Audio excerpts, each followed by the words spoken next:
Welcome into the Lantern Sports Preview Show. I'm your host, Casey Smith, and joining me as always is Gabe Burggraf. Ohio State, they're facing their second top 25 matchup of the season as they'll travel to State College where they'll take on the number 13 ranked Penn State Nittany Lions. Gabe, who are the players that you're looking for on both these sides to really show out this weekend? Ohio State's defense is what will probably win them this game. If they jump out to a couple quick scores, they're going to want somebody like Tommy Eichenberg, one of the veteran guys, in that middle of the linebacker core to really set the tone. 57 tackles, the pick 6 against Iowa. He kind of turns the gears of this defense, and that's what they're going to rely on. And Tommy Eichenberg, you mentioned that big pick 6, but you're looking for a guy on the ground to really stifle this Ohio State defense, aren't you? Absolutely. Freshman running back Nicholas Singleton for Penn State.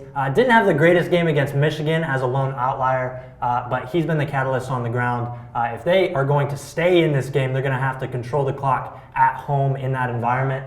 And he can score the ball as well. They got a lot of weapons, but he is their premier ground threat. 79 yards, 2 touchdowns last week. Hey, maybe his nickname is going to be Single Tud this weekend. Singleton, Single Tud, you know? There you go. You get what I'm getting at, Gabe? Ohio State, they're coming into this matchup with one of the premier offensive lines in the country. They're only giving up 5 sacks, which is one of the best in the nation. So keeping C.J. Stroud upright is really going to be important in this matchup.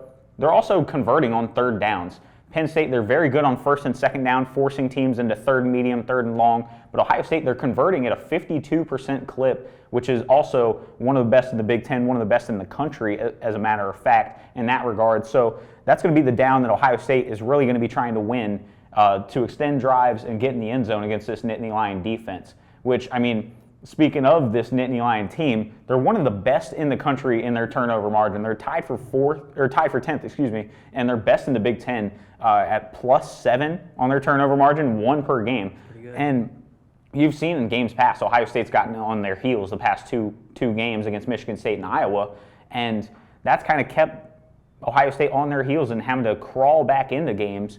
And if Penn State can do that, especially with the home crowd, hey, Ohio State might be in for a dogfight. I mean, and you look at this Penn State defense as well. They're 40% allowing their opposition to score a touchdown when they get down to the red zone. And you saw that last week with Iowa as well, where Ohio State, despite having short, favorable fields, they weren't able to punch it in the first half. And Noah Ruggles kicked 4 field goals, and it was only 26-10. And people were kind of scratching their heads like, is this? Yeah, exactly. Is this Iowa team hanging around?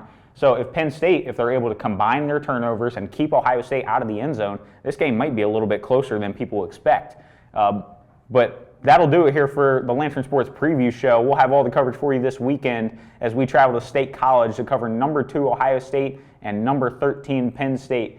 For Gabe Burggraf, I'm your host Casey Smith. Until next time, take care.